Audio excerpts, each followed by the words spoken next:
Hey guys, last week we were learning about a group of people called the Dutch, and they were from a country called the Netherlands. And just to remind us, the Netherlands are in the continent of Europe.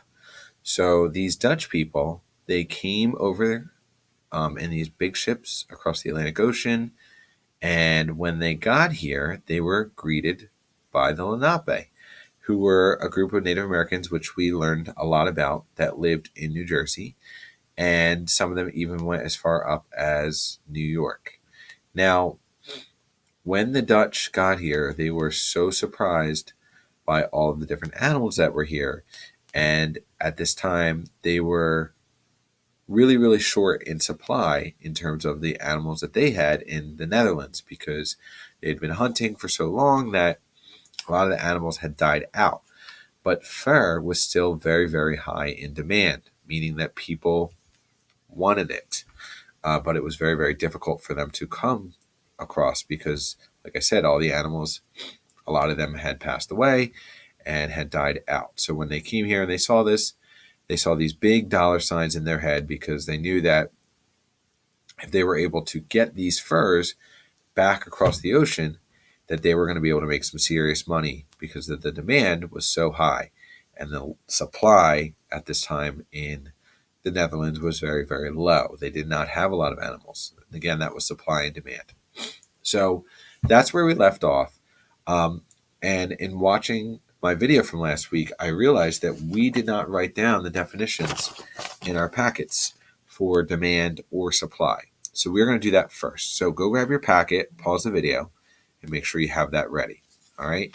So we are on page 60 in our social studies book. So we're going to write down the definition of demand.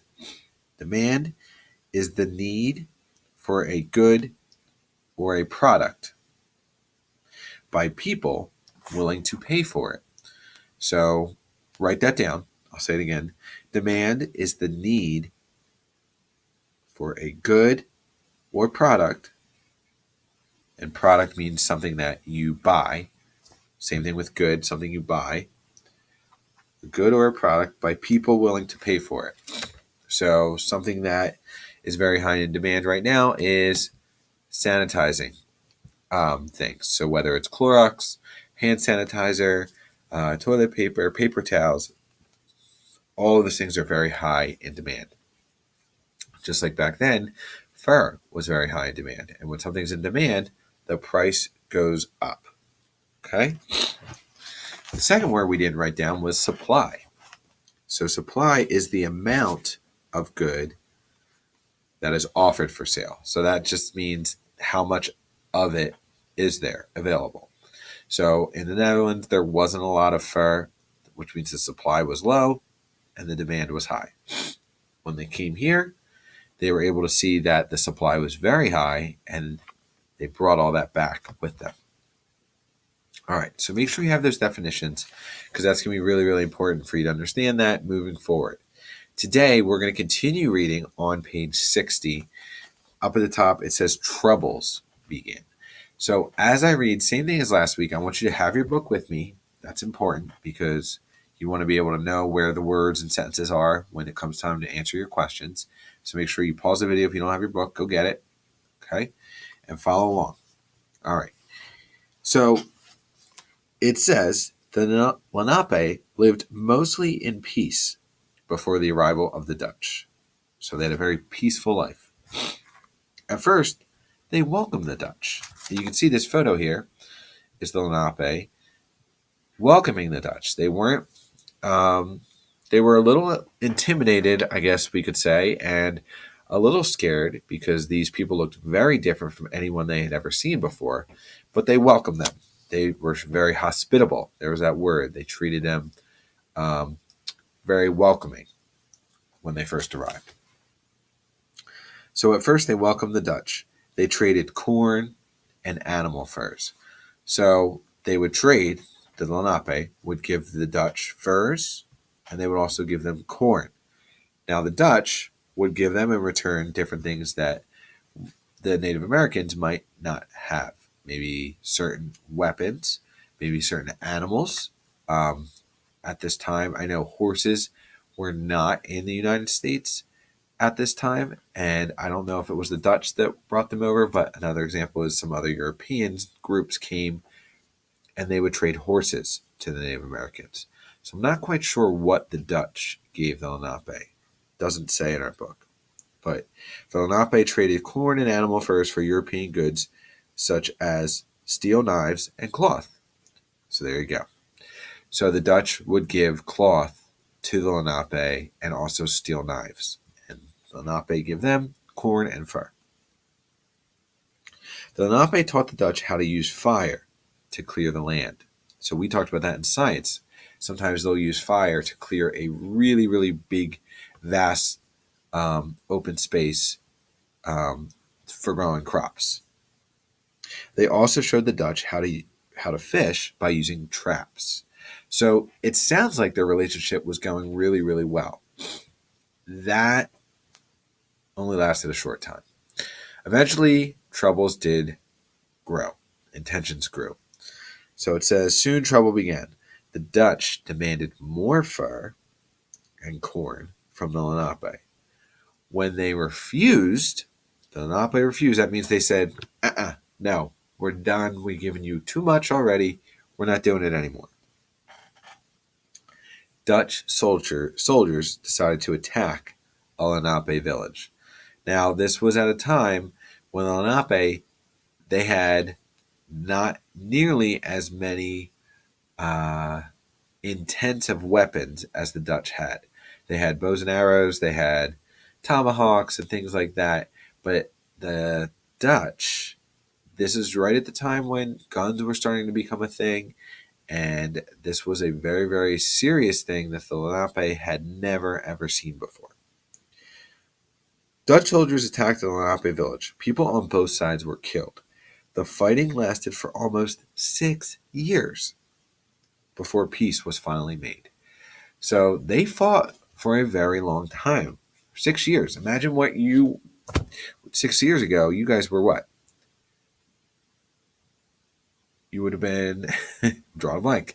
Some of us are 10, so you would have been 4 years old. Some of us are 9, you would have been 3 years old. That's a long time to be fighting. All right. So eventually, this is on page 61 now, turning our page. It says in 1626, the Dutch began laying out the town of New Amsterdam. New Amsterdam was built on Manhattan Island, where New York City is located today. New Amsterdam was the center of the government for New Netherland. So if we look our next photo here, this would be a picture of New Amsterdam. So as it said in our book, this is where New York City is today.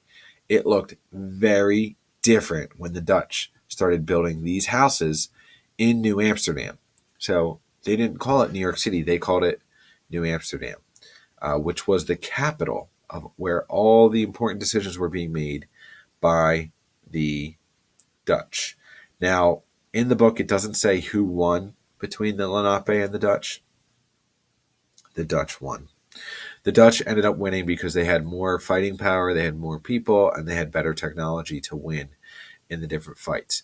But both sides had people killed.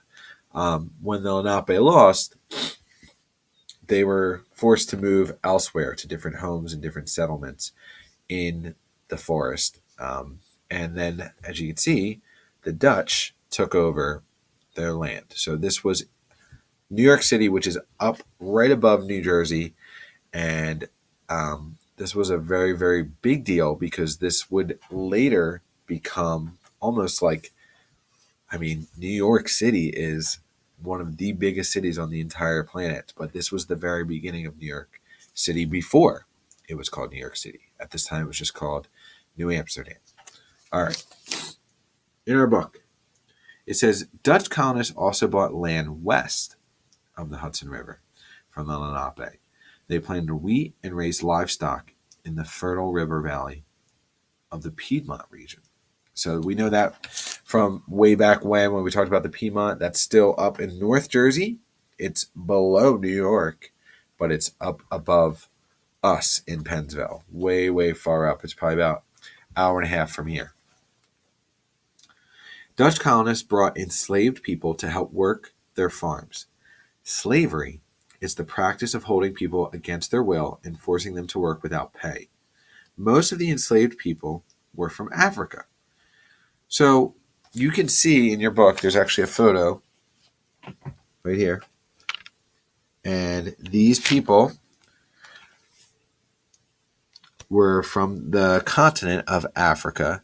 And what would happen would be the Dutch would sail to Africa, which is another continent, and they would see these people, the Africans, and they would take them without asking them. They would say, "You're coming with us," and they would put them on a ship.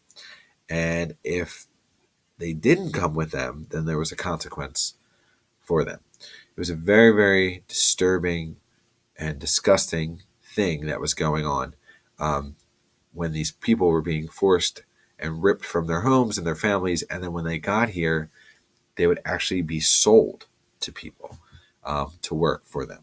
So it was a very, very, very, very ugly time in our history. So that's another definition we want to write down is slavery. So in our packet, we're going to write slavery is the practice of holding people against their will and forcing them to work without pay. So once the Africans were bought, or the slaves were bought, they were forced to work in fields, and they would not get any money for it, and they would get treated very poorly. Most of them were treated very poorly. Most of them were barely fed. They were fed what you and I would not be able to live off of. I mean, it was very, very minimal in terms of the amount of food and even the water that they were getting. So it was a very, very disturbing part of our history for sure. So these Dutch, we saw them not treat the Lenape super great, and then we also saw them not treat the Africans super great either. So the inference that I'm drawing about these Dutch are they're not very nice, they're not very kind, and they're certainly not very friendly or understanding of other ways of life. So that's where we're going to stop for now. What I want you guys to do after you watch this video is make sure that you answer the questions on the Google form just like you did last week. All right, guys, good luck, and I will see you soon.